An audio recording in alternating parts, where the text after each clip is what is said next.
Assalamualaikum warahmatullahi wabarakatuh. Selamat pagi dan salam sejahtera untuk kita semua. Bersyukur kita panjatkan kepada Tuhan kita bisa bertemu pada kesempatan ini. Terima kasih rekan-rekan pers, rekan-rekan media yang sudah memenuhi undangan kami BPBD untuk hadir di ruang ini pada kesempatan pagi ini terkait dengan data kebencanaan 2022. Hari ini kita ikut bergabung ya, berduka ya dengan peristiwa gempa yang terjadi di Turki. Jadi ini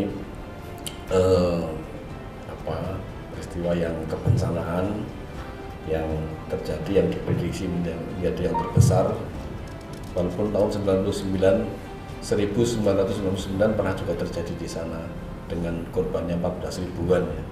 Dan ini diperkirakan juga jauh lebih banyak. Nah, kita kembali ke DIY itu menjadi satu peringatan bagi kita semua bahwa berdasarkan kajian potensi memang kita ada potensi gempa itu dan itu juga pernah terjadi, maka kesiapsiagaan itu menjadi penting.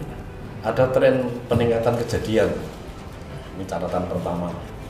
Jadi walaupun tahun 2021 sempat menurun, tetapi kalau kita lihat 5 tahun ini, 3 tahun 2019, 2020 dan 2022 itu di atas 1000, bahkan 2022 di atas 1817. Ini kejadian yang perlu dikatakan bencana ya, kejadian bencana ya. Jadi peristiwa alam ya. Kita kalau bencana alam itu kan disebutkan oleh peristiwa alam, tapi peristiwa alam itu tidak kemudian serta-merta menjadi bencana. Ya kalau namanya hujan lebat ya sering saya katakan kalau musim hujan ya pasti terjadi, angin kencang ya pasti ya, itu akan kita temui, termasuk juga gelombang tinggi. Bisa jadi ada peristiwa alam gempa tapi itu banyak yang mungkin tidak terasa, tapi di laporan kita itu banyak sekali terjadi itu. Nah ketika itu kemudian timbul kerugian, bahkan timbul korban atau kerusakan lingkungan dan sebagainya, maka kemudian itu menjadi masuk pada kategori bencana, kejadian bencana yang jumlahnya 1817 itu. Nah kalau kita bicara tren kejadian dan berdasarkan jenisnya, jadi kalau kita lihat dalam kurun waktu 5 tahun ini ya, 2 tahun pertama 2018-2019 itu yang tertinggi adalah kebakaran ya, nomor 2 itu longsor dan nomor 3 itu angin kencang.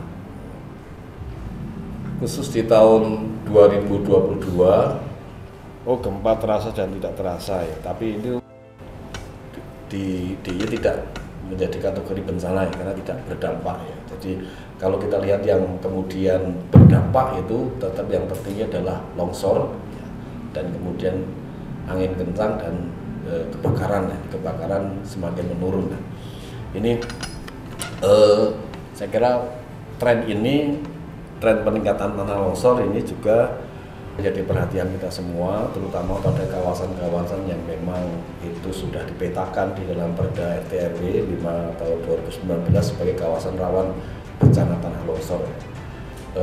Di balik itu ada juga menjadi kajian, kenapa kemudian apakah karena curah hujan yang tinggi atau kemudian kondisi tanah yang semakin rentan untuk terjadinya longsor ya.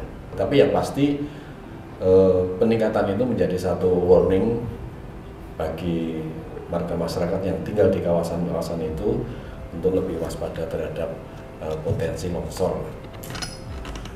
Jadi ini kalau kita lihat sekali lagi data kejadian tanah longsor jumlahnya 707, yang tertinggi itu di Kulon Progo, kedua itu Gunung Kidul, ketiga Sleman, Bantul, dan kemudian Yogyakarta. Kalau bicara nominal kerusakan itu dari perhitungan kita mencapai sekitar 266 miliar 735 juta. Ini 10 kali lipat anggaran BPD 10 kali lipat. Kalau bicara kerugiannya kita sekitar 26 itu lah. Nah, ini cost yang harus dibayar ketika terjadi kerusakan-kerusakan itu. Makanya kemudian mitigasi atau pengurangan risiko bencana itu menjadi penting dalam rangka mengurangi ini nominal kerusakan atau kerugian ini. Ya. Jadi dengan anggaran 26 miliar kita diharapkan bisa mengurangi tingkat kerugian yang sebegitu tingginya itu lah. Ini yang saya kira perlu menjadi perhatian.